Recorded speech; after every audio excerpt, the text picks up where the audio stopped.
reporting this assault. I'm currently here at the Toronto Airport Viscount Station, approximately 8 kilometers northwest of Kipling Station, 3.4 kilometers northwest of Tripcentral Transit Station, and more importantly, 700 meters away from Toronto Pearson International Airport.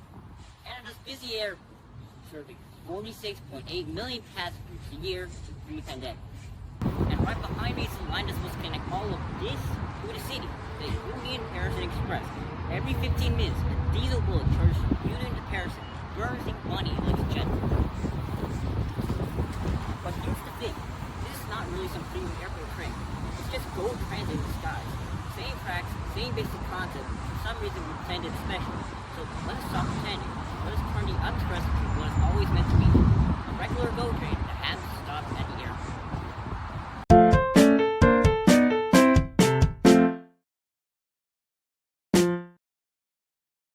The Express was born in June of 2015 as a child of Metrolinx.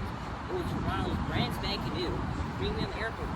Finished just in time for the 2015 Pan Am Games.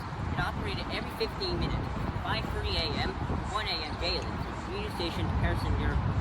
No branches, no skip stops, just Union to Bloor, Weston to Pearson.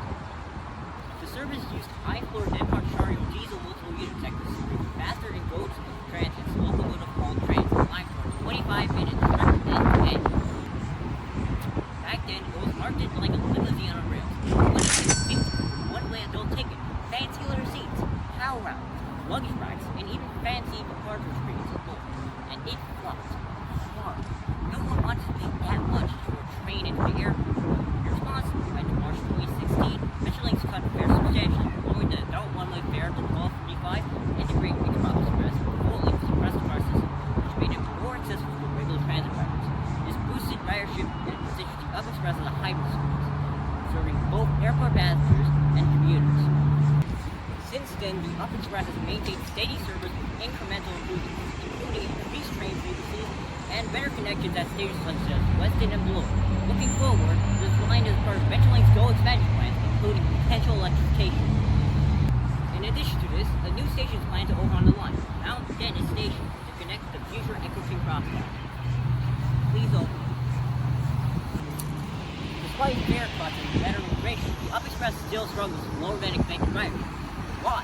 Well, first, fares remain stupidly high compared to local transit options. Even with discounts, $12.35 is steep when you can only catch a TDC bus or a GO bus for much less. And then there's a limited catchment area. Only 4 stations, Union, Bloor, Weston, and Pearson, the line business island serving dense neighborhood is in between. Now, the lack of frequent local stops means it just simply does not appeal to daily riders. The service is also widely seen as an airport-only train. Most locals think it's irrelevant unless they're flying, which shrinks the potential user base drastically. Meanwhile, competition is fierce.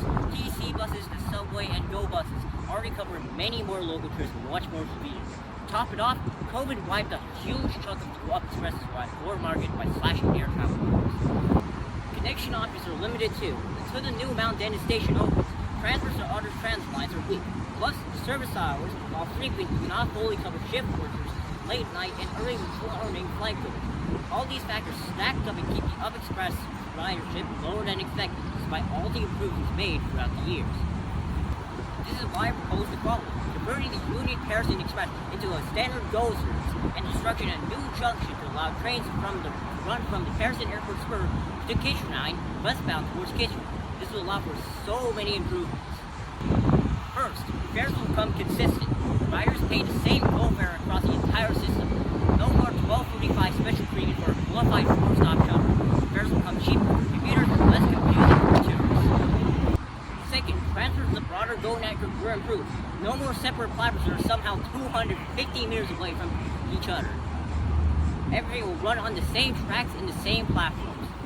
New routes become possible under this model. We can through-run trains from Pearson to the Lakeshore East, Stouffville, and maybe even the Richmond Hill GO line through Union. This enables cross-regional trips without the need to backpack or transfer downtown. In addition to this, the new junction at Post Field will allow trains to run westbound on the Kitchener Line, opening service to Guelph, Kitchener, and future extensions to Cambridge and London. Fourth, the current Express fleet suffers from serious compatibility and reliability issues due to its small fleet of 18 high-floor Nippon Chariot diesel multiple units. These trains are not only limited in number, making service vulnerable to breakdowns or disruptions, but also physically incompatible with the rest of the GO system, since they cannot stop at standard low-floor platforms. By converting the line to use standard GO trains, we solve both problems. We have increased reliability through a shared larger fleet of 90 locomotives and 979 train coaches, and we have full platform compatibility across the entire GO train network. Fifth, converting the Up Express puts an end to the outdated premium rail fallacy. Terrace City Airport should not be a premium service for the downtown elites and tourists. It should be a core part of the public transportation system. Every real international city treats its airport as a major rail hub, not a side project with separate fares, branding, and infrastructure. If Toronto wants to compete globally, Paris needs to be fully integrated into the regional rail map, not left stranded at the spur. 6. This move simplifies the entire system and unlocks the foundation of true regional rail. No more confusion distinction between up, go, and up. Just one unified service that everyone can understand and rely on. And once Paris is connected, you open the door to a real S-Bahn style network. All-day, two-way, bi-directional regional rail service that links suburbs, city cores, and the airport all through a single cohesive backbone. There are some challenges to the conversion. First, we need to ask if the existing guidebook can actually support GO trains. GO's Bombardier bi-levels are slightly longer, heavier, and require different clearance standards than up to the Charlotte TMUs. That corridor would need upgrades to signaling, electrification, and possibly structural reinforcement, especially if we're planning for all-day, high-frequency slow service as part of GO expansion. Curve at the existing Pearson junction could also be a technical limitation. It was built for short, light, slow Up Express trains, not full-length GO trains with higher speeds and larger turning radii. If you want to safely and efficiently run bigger GO trains into the Pearson spur, the curve might need to be eased or even rebuilt entirely. On top of that, the existing platform at Pearson Station is tiny, just 100 meters long, barely enough to hold an Up Express train. The average GO platform is 275 meters. That means we cannot run standard 10 to 12 car GO trains or even the smaller 6-car GO trains into Pearson Airport without cutting the train short or rebuilding the platform entirely. So we will have to run 3-car trains as a short-term solution until we can extend the platform. In addition to this, there's a platform height mismatch problem.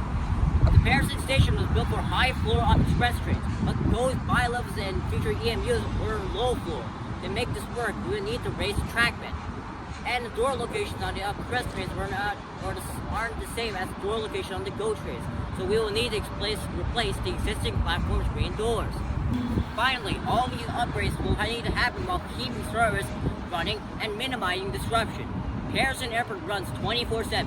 Any construction or shutdowns would have to be carefully staged and coordinated with the Greater Toronto Airport Authority, GO Transit, and every other agency involved. For example, in order to raise the track button and adjust the platform's screen doors, you will not need to shut down the entire service. Instead, you could close one platform at a time. Once trains still serve the opposite side, the crews can regrade the approach tracks, add ballast, and adjust the rail elevation, and then reopen that platform before moving to the next one. Now, these engineer problems sound like deal breakers, but they are not. Cities all around the world have retrofitted airport rail links into their regional rail system. London did it with implementing the Elizabeth line with the East Royal Tracks. Toronto can do it too. The key is to stop thinking Pearson as a luxury stop for a late train and start thinking of it as another major station in the GO network. Fix the curve, extend the platform, match the heights, and replace the platform screen doors, and you unlock one of the most useful rail connections in the entire region. At the end of the day, the Up Express is a good train pretending to be something it's not. Strip the branding, fold it into GO Transit, and it gives Toronto a proper regional rail link to its airport. Fast, frequent, and for everyone.